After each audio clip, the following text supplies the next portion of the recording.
Hi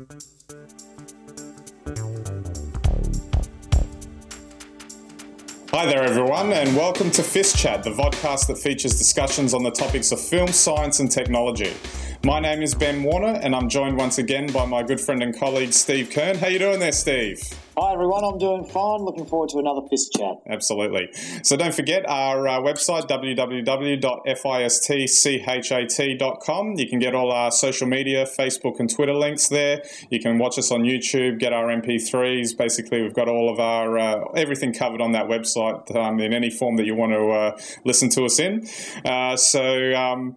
Moving right along, we're actually going to be sort of recapping an old episode, but also in light of a big new event that's occurred in journalism and media. And if you've been living under a rock for the past week, to let you know, one of the biggest papers in the UK has gone down in flames. I'm not sure. It could be one of the biggest papers in the world. I mean, there's a huge circulation for a Sunday. News of the World is the news of the world, or was. They're gone, Ben. They're gone. And I mean, they've been there for 168 years. It's a venerable institution. But I don't know about the last few years, though. Isn't that not so venerable? Exactly, as the scandal no doubt showed. But I mean, just in going back, the reason that we're obviously interested in it is because we did an episode. It was our second episode, and it was on Murdoch's paywall. The idea that he would start charging for content off of his newspaper websites and whatever else to make some more cash. Then just a sidebar there, Steve. It looks like we're a lot more relaxed at podcasting than what we were back at the second episode, because looks a little more stilted than what we are now.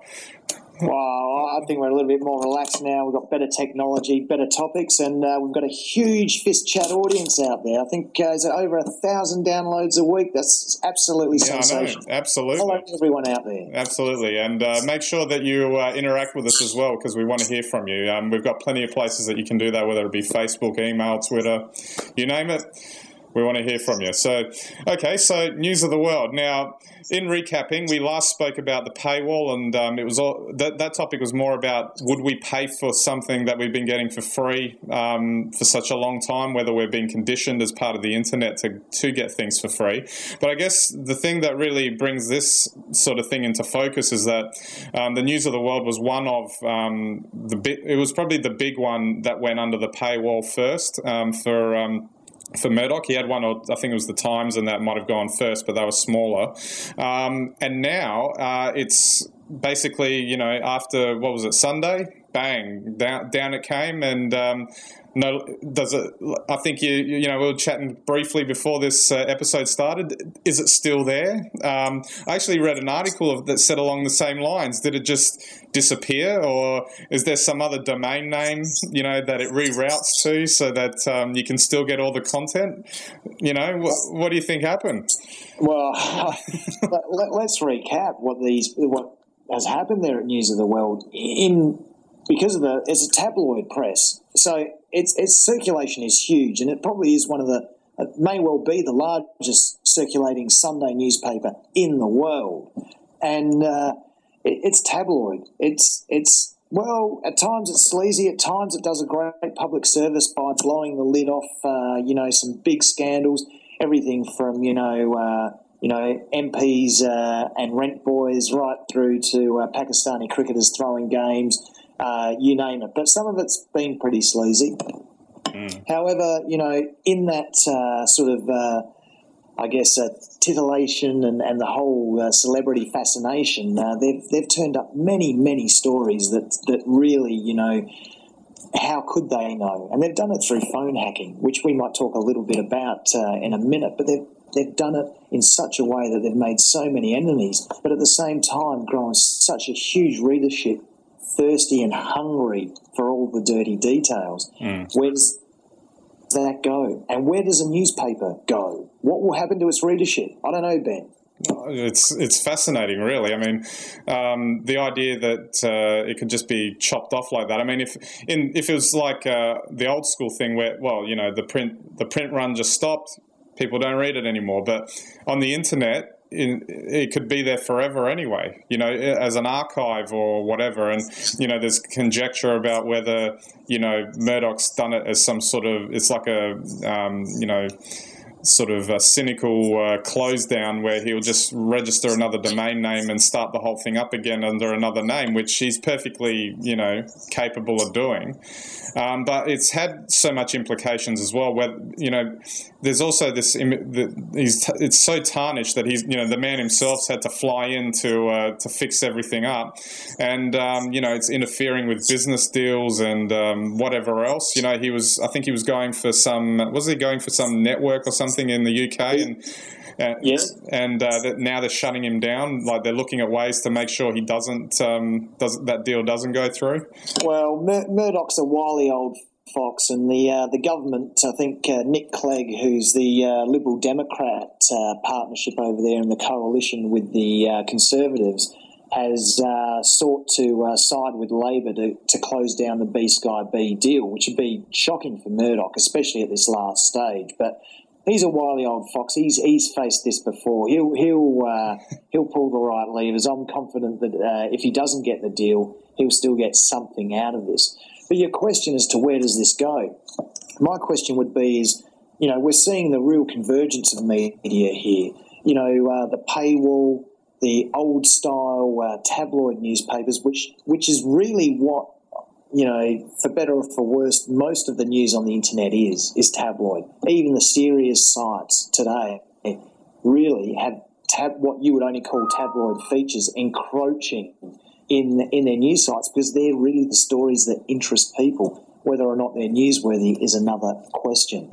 So you kind of wonder with the old style newspaper pushing the limits, hacking people's phones, getting details that completely illegally about people.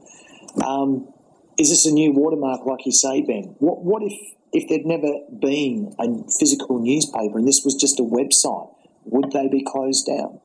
It's an interesting question, because one of the funny things about this is that technical aspect to it, and maybe it's a function of the internet as well, is that everything is instantaneous, on demand, 24/7, and I guess newspapers aren't really like when they don't really function in an environment like that in terms of the paper based, because as soon as a paper version of it goes out, that's it. You can't change it or do anything. The best you can do is either print a retraction or a correction in the next print run. But with a website, you can instantaneously change things, and that ultimately then leads people to push harder for more news more often.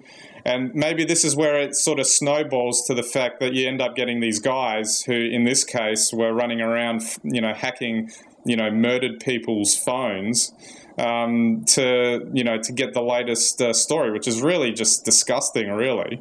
But then, just moving on to a side thing as well is, what about all this, the way they actually did it? It calls into question how secure all your technology is, your phones and everything. If it's really that easy for them to be able to hack in and listen to all your voicemail messages, and also hack into your voicemail and delete messages so you can listen for more messages. That was the one that really got me when I heard that one. Well, how safe is everything? Well, how safe is it?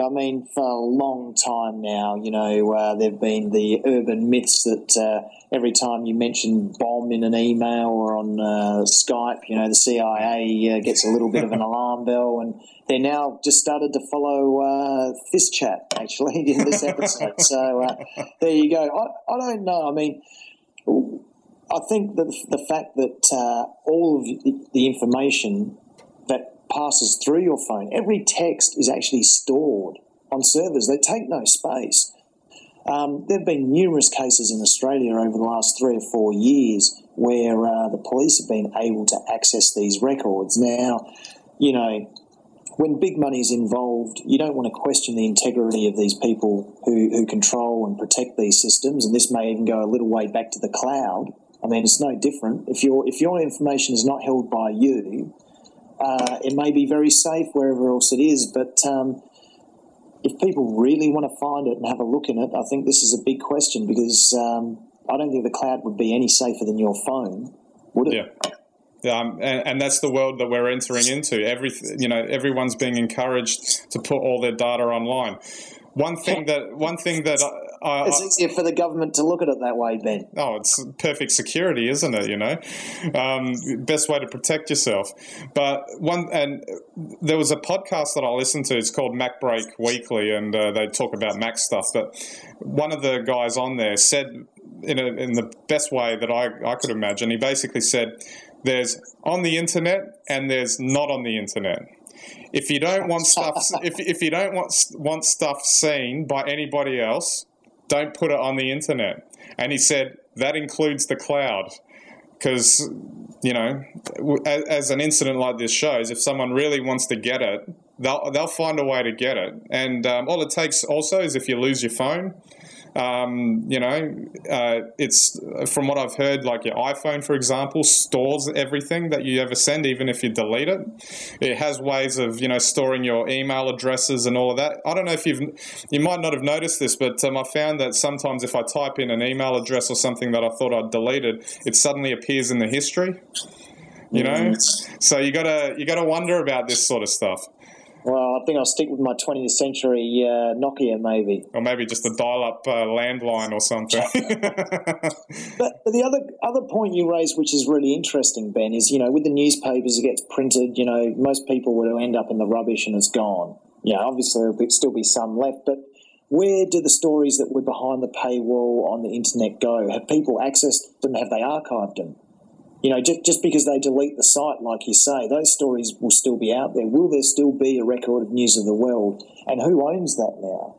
Yeah, well, I'm sure that it's got to be archived at the very least, and who knows what it'll be. And I just have this sneaking suspicion it's just going to be morphed into some other thing. It'll be exactly the same, just with a different name. And it'll just keep going on. And the real question, of course, is whether journalism practices that led to this sort of incident, whether it's actually going to change the behaviour of certain individuals. That's really a bigger question, of course. But I'd ask this then. I mean, sex tapes now have been around for a good 5, 6, 7 years. Okay, celebrity sex tapes, whatever. So they're old hat. This really entered a new level of privacy invasion, in that, now, grieving, for instance, was being hacked and stolen. There was no room left for the individual. Is this a trend? Do you think this will be the end of it? Do you think this incident is so bad that no one will ever stoop to such depths again? Or will we see this happen? Will we see stuff get stolen from the cloud?